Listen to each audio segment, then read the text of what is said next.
تو پھر مولانا صاحب یہ فرما دیجیے گا کہ توبہ کس طرح سے کرنی چاہیے، توبہ کا پھر طریقہ کیا ہونا چاہیے اس طرح کی وبائی امراض کی صورتحال میں؟ غریدہ اللہ کو منانا سب سے آسان چیز ہے، کائنات میں سب سے آسان ہے اللہ کو منانا۔ ماں بہت بڑا رشتہ ہوتا ہے، اسے منانے پر بھی زور لگتا ہے، لیکن میرے رب کی قسم میں کیا بتاؤں آپ کو، میرا رب کہتا ہے میرا بندہ، میری بندی، تو اتنے گناہ کر، اتنے گناہ کر کہ زمین بھر دے، پھر زمین کے اوپر اپنے گناہوں کی تہ لگا،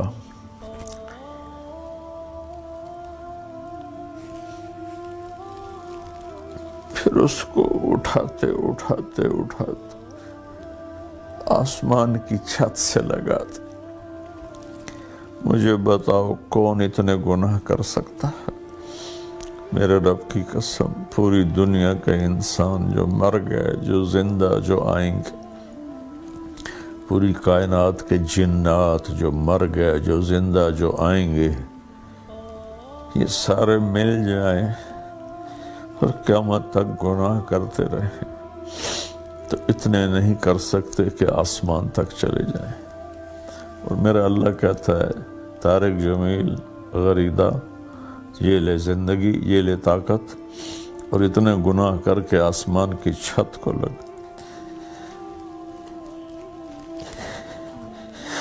پھر صرف ایک دفعہ مجھے کہنا یا اللہ معاف کر دے تو میں سارے معاف کر دوں گا، ولا ابالی، اور مجھے کوئی پرواہ نہیں ہوگی۔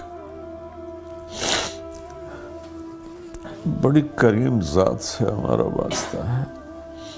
میں اپنی تمام ساری قوم سے کہتا ہوں، دو بول بول دیں یا اللہ میری توبہ، سب معاف کر دے گا، پھر پلٹ کے پیچھے نہ جائیں اور اپنی توبہ پہ پکے ہو جائیں، چاہے حقوق اللہ ہیں چاہے حقوق العباد ہیں، اس کی تلافی کی پھر کوشش کریں، پھر ٹوٹ جائے پھر توبہ کر لیں۔ میرے نبی کا فرمان ہے دن میں 70 دفعہ توبہ ٹوٹے، 70 دفعہ توبہ کر لو تو اللہ تعالیٰ خوش رہتا ہے۔ تو اللہ سے معاملہ بڑا زبردست ہے، جتنی دفعہ ہم توبہ کریں گے اتنی دفعہ معاف کرے گا۔ وہ ایسا نہیں ہے کہ وہ کہے گا کہ مجھے جاوید چوہے صاحب میرے بہت پیارے دوست ہیں، بھائی ہیں، مجھے ان سے بہت محبت ہے، میں ان کی بہت قدر بھی کرتا ہوں، ان کے قلم کا مرید بھی ہوں میں۔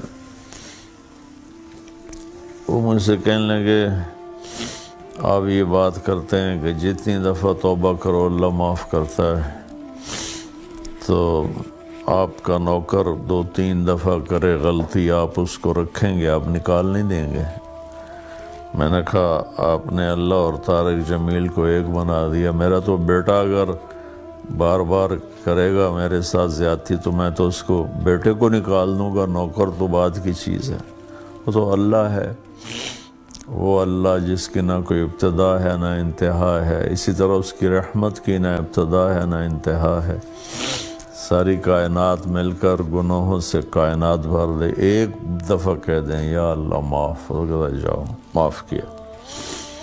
تو میں ساری قوم سے اپیل کروں گا سب مل کر توبہ کریں، 2 نفل پڑھیں یا صرف زبان سے ہی کہہ دیں، لیکن پھر ایک شرط ہے پلٹ کے واپس نہ جائیں۔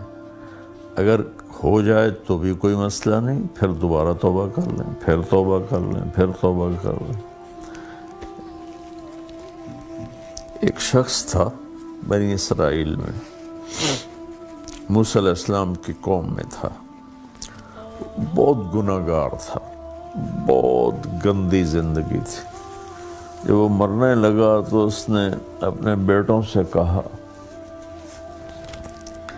کہ میں نے بہت غلط زندگی گزاری ہے، میری بخشش شاید نہ ہو، تو میں جب مر جاؤں تو مجھے جلا دینا، اور میری راکھ آدھی پانی میں بہا دینا، آدھی ہوا میں اڑا دینا، تاکہ میرا جسم بکھر جائے اور میں اللہ کے سامنے کھڑا ہی نہ ہو سکوں۔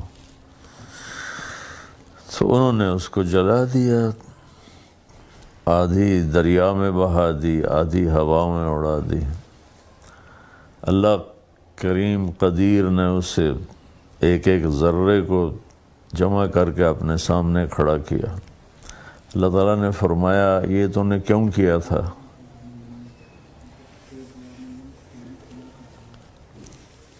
اس نے کہا یا اللہ میں ڈر گیا تھا۔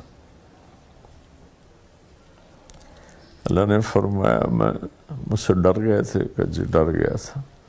کہ اچھا جاؤ معاف کیا۔ تو اللہ کو معاف کرنا بہت پسند ہے، بشرطے کہ حیا ہو، بشرطے کہ شرم ہو، ندامت ہو۔ لیکن اگر ایسا ہو کہ دیکھ لیں گے جو ہوگا تو یہ تو بہت نادانی والی بات۔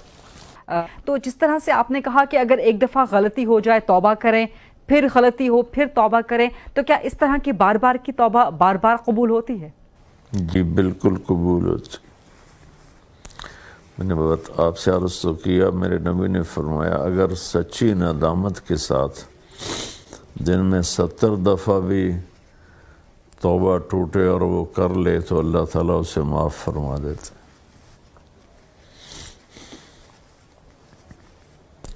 اصل میں ہم نے اللہ کی رحمت کو سمجھا ہی نہیں ہے، اس لیے مایوسی زیادہ ہے۔ درست، آپ نے فرمایا کہ دعا کرنے کے بہت سے طریقے ہیں، آپ خدا سے کسی بھی صورت میں دعا کر سکتے ہیں۔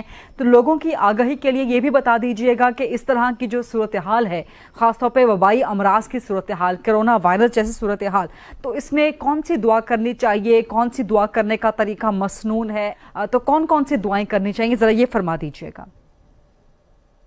دعا پڑھنے کی چیز نہیں غریدہ، دعا مانگنے کی چیز ہے۔ درست، پڑھنے کو دعا نہیں کہتے، مانگنے کو دعا کہتے ہیں۔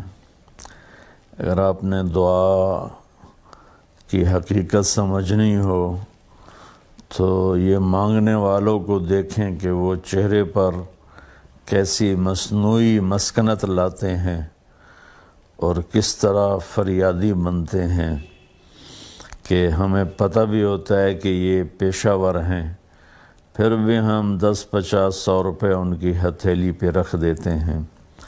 دعا الفاظ کا نام نہیں ہے، دعا کیفیت کا نام ہے۔ وہ کیفیت اردو عربی کی محتاج نہیں، ورنہ گونگے کیسے مانگیں۔ وہ کیفیت انگلش فرینچ کی محتاج نہیں۔ اس کیفیت کے ساتھ جب اللہ کو پکارا جاتا ہے اور اس سے مانگا جاتا ہے تو وہ چیز دعا بن جاتی ہے۔ تو یہ ہے دعا کی حقیقت، کہ دعا کے الفاظ بھی ہیں، اس میں کوئی شک نہیں، اللہ کے نبی نے ہمیں دعائیں سکھائی ہیں، لیکن ان دعاؤں کے پیچھے کیفیت بھی ہو، درست، اور مانگنے والا جذبہ بھی ہو، تو پھر وہ دعا کبھی رد نہیں ہوتی۔